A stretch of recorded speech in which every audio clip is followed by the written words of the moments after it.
brother, I can't give you any easy solution. I can't give you a pill. I said, look, you take this pill and your problems will be over. You see, a lifetime of evil habit, it takes great effort, great sacrifice, to control it, to curb it. What you need is good company and the company of Allah's kalam. You read this book of God with understanding. If you read it with understanding, you will find that Allah Bari Ta'ala, God Almighty, is talking to you. And when you allow Him to talk to you and talk to you and talk to you, His words will do the job for you. There is no easy way. I can't say that there is some easy way that, as I said at the beginning, you take a pill or you take something, I give you a piece of paper with something written on it, put it on your neck, and you will be, solving this problem. I have no such easy solution. It's a battle and which you'll have to carry out.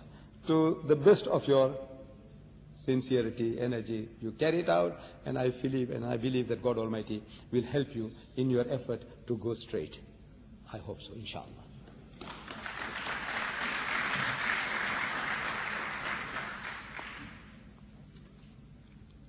How can you explain the fact that so many Christians believe in the Bible as it is these days, although you claim that it contradicts itself and it's so obvious?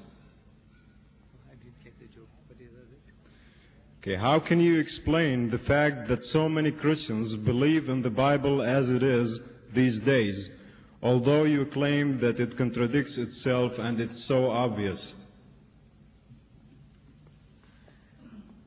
You see, brainwashing. Brain. We all get brainwashed.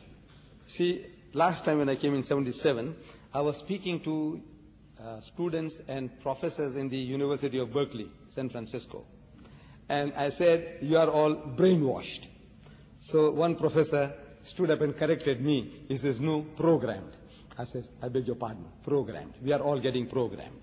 You see, we are all programmed from childhood into certain beliefs, certain attitudes. And if nobody comes along with a better understanding, knowledge, to reprogram you, to deprogram you, you remain there. Because he's like a drowning man. He's found something. You say, look, this book can't help you. It is the spirit within you that has helped you. You have been an alcoholic all your life. And you were looking for a way out. You wanted somebody to help you. You go home and you see your wife is terrified. You find the children are terrified. They're all getting out of your way. You know what's going on. It's terrible, it's horrible. But what can you do? What can you do? You don't like it, but you are helpless. You are in the clutches of this devil, alcohol. And there comes along a person with a little charisma, and he says, look, man, think and believe that Christ is there for you. He's done everything for you. He's paid for you. Emotionally, you are in a mood for change. You are like a drowning man, struggling to get out, to save yourself from drowning, and the straw, that you hit upon the straw, and you were able to come out. You say, the straw helped me. I says, no, it was the struggle that you have been going on in your heart and mind. The struggle you put up brought you to the shore, not the straw. But now when you are trying to explain that on a logical basis, it's look, it's your struggle that saved you. Your intention, your sincerity that saved you. So no, he's thinking that now you're trying to push him back into the mire.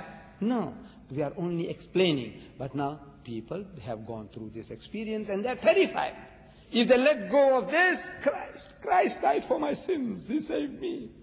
He says, brother, it is your determination, your will, your faith that saved you. He says, no, Christ saved me. As if he's terrified. He says, you want to drown him again, you want to push him back into it. Which is not the case. So you see now, we have to give the people an alternative. They haven't got it. The only book they know is this. And this book they can see, the bulk of the people, they can see, man, what mess it has made. It hasn't got answers to the problems. So when he lets go, or he grabs anything. Hare Krishna movement. The guys with the little pigtail, they go around dancing with the yellow saffron clothes and with the drumming. No, look. It is the mind. You want something, grab something. I say, I get peace here. I get peace there. So you join the Munis, you find peace. You join Hare Krishna movement, you get peace. It's any movement. It is what you were yearning for, that you were striving for, and these are just excuses. The straws. It's not the straws that are saving you. So our Christian brothers and sisters, they don't know anything about the Quran. They know nothing about the Quran.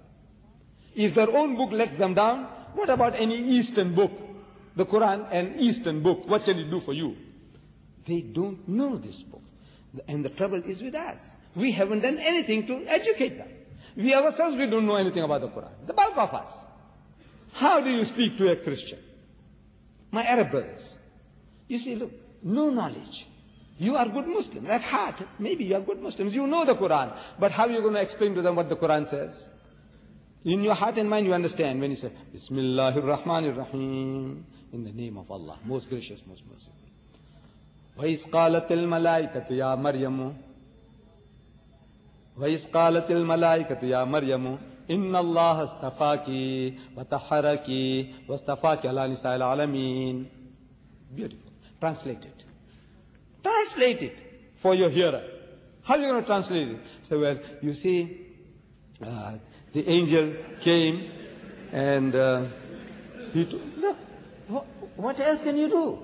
You know yourself, you understood it beautifully, mashallah. You know what it says. But now, you don't know the language, you don't know the right terminology. See, you are just a new person here. You know, you are maybe a mathematician and electronics and all that. But this language, how to translate what you are reading, you don't know. So my brother said about you people, he said, look, those Qurans are for the non-Muslim, American. He didn't use the word non-Muslim, but that's what he meant. American, most of you might be born here, you're also American. Muslim, born here, you're American. But he said, no. He had in mind non-Muslim Americans, so he let them have it. But that's also not good enough. You see, I said, you Arab also need it. Believe me, you need this translation. In this environment at home, you don't need it. Allah, in the sight of Allah, you don't need it. Translations you don't need. But now to stop to this, in this ocean of westernization, Christendom, English environment, you need a translation to put the correct words, correct meanings of what you're reading. It's there in the mind, but you can't reproduce it. So now you get the translation, Surah Al-Imran, chapter 3, verse 42, Bismillahir Rahmanir Rahim, like this one here.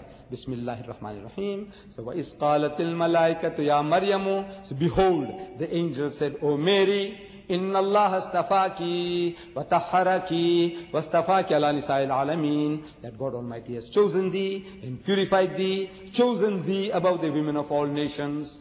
Ya Maryam uqnuti li rabbiki wasjudi warka'i ma'a raki'in. So, O Mary, worship thy Lord devoutly, prostrate thyself and bow down in prayer with those who bow down. Now, if you can memorize that English, you know Arabic already. I have experimented on groups of Arab students in the at Dahran University. You see, I said, now how many of you know? وَإِذْ قَالَتِ الْمَلَائِكَةُ يَا مَرْيَمُ إِنَّ اللَّهَ اسْتَفَاكِ وَطَهَّرَكِ. How many of you? And almost 80% put up their hands. I said, are you all Hafizul Quran? He says, no. He says, how do you know? Well, constant reading, your language, easy to retain. Right. I says, mashallah, you have done the job, you know it. Now I said, now how to improve English? I'm going to teach you how to improve your English. You see, I learn many languages. I know many languages, samples. I can quote you Indonesian, Swahili, Spanish.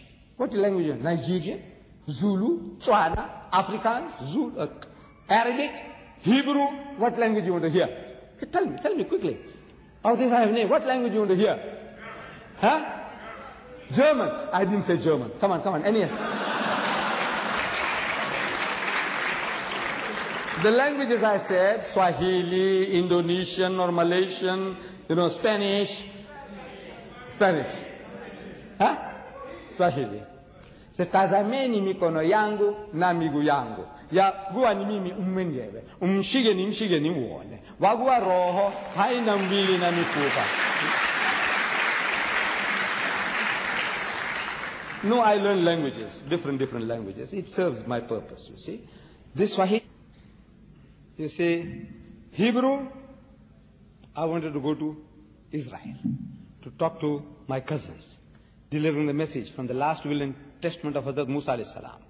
So I go to them, talk to them. I says, you see, in the last will and testament of Musa alayhi salam, book of Deuteronomy, chapter 18, verse 18, it says, Navi akim lahim mikarib akhayhim kamukhawinatati bifawwidi bir. I want to speak to my Arab brothers. I don't know Arabic. So I get the Arabic Bible.